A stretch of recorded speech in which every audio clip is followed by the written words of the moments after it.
Ada satu pepatah yang pernah saya baca dalam sebuah buku. Pepatah itu mengatakan, kalau kita berbicara, kita hanya akan mengulang apa yang kita tahu. Sedangkan kalau kita mendengarkan, maka kita belajar hal baru.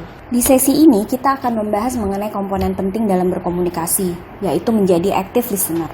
Kita berkomunikasi secara aktif tentunya nggak cukup dong dengan hanya duduk atau berdiri dan membuka telinga lebar-lebar. Tetapi kita juga tentunya harus mencerminkan bahwa kita mendengarkan dan lebih menyimak lawan bicara kita dengan benar-benar memperhatikan dengan sungguh-sungguh. Active listening is required when we talk to people. Karena ini merupakan respect dan appreciation.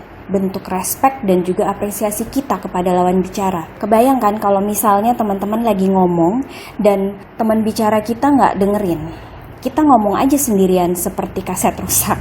Pasti kesel kan? Nah, communication itu berasal dari bahasa Latin yang artinya bersama. Sesuatu yang dilakukan dengan bersama-sama. Artinya gimana sih?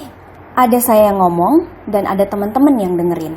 Ketika saya ngomong, teman-teman sebagai lawan bicara mendengarkan dan kemudian mencerna dan juga kemudian menggali. Nah, ketika menggali apa yang saya katakan, teman-teman kan pasti perlu active listening. Karena begitu active listening ini muncul, ada awareness yang ada di dalam diri teman-teman yang muncul juga. Kemudian, teman-teman menangkap kata-kata kunci yang saya lempar dan kemudian menggali lagi ke saya.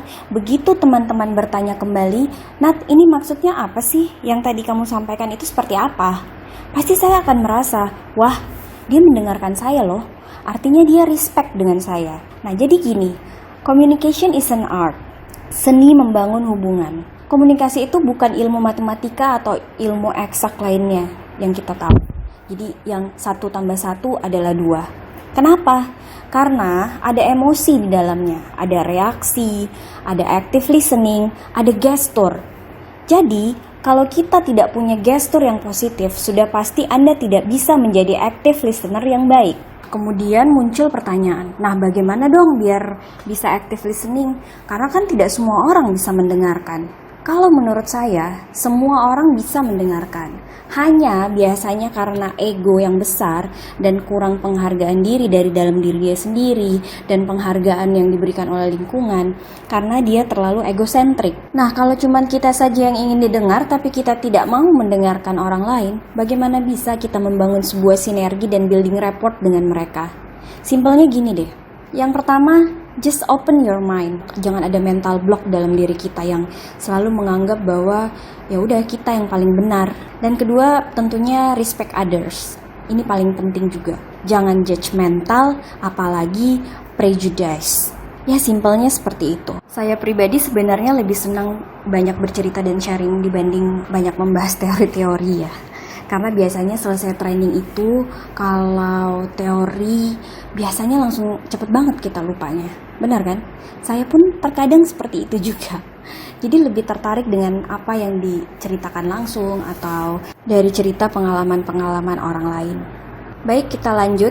Dari apa yang tadi saya bahas, kita bisa lihat pada slide berikut. Bagaimana sih langkah-langkahnya biar kita bisa active listening? Yang pertama, tunjukkan ketertarikan kita melalui respon. Biasanya kita lakukan dengan mengangguk-angguk, kalau perlu dengan sedikit senyuman, menjaga kontak mata, fokus. Ini yang paling penting karena kita kadang nggak fokus karena terkadang kita ngomong sama orang sambil main HP. Dan ini sangat annoying banget buat saya pribadi ya, karena saya sering sekali bertemu dengan orang, kita sedang ngomong serius, tapi mereka sibuk dengan HP-nya dan sama sekali tidak mendengarkan apa yang kita sampaikan. Yang kedua, temukan kata kunci. Biasanya kata kunci itu bisa terdengar dari penekanan kata atau kata yang berulang-ulang. Yang ketiga, pastikan persepsi kita sama dulu. Oleh karena itu, kalau kita tidak paham, sebaiknya bertanya. Seperti yang keempat, cobalah kuasai powerful question.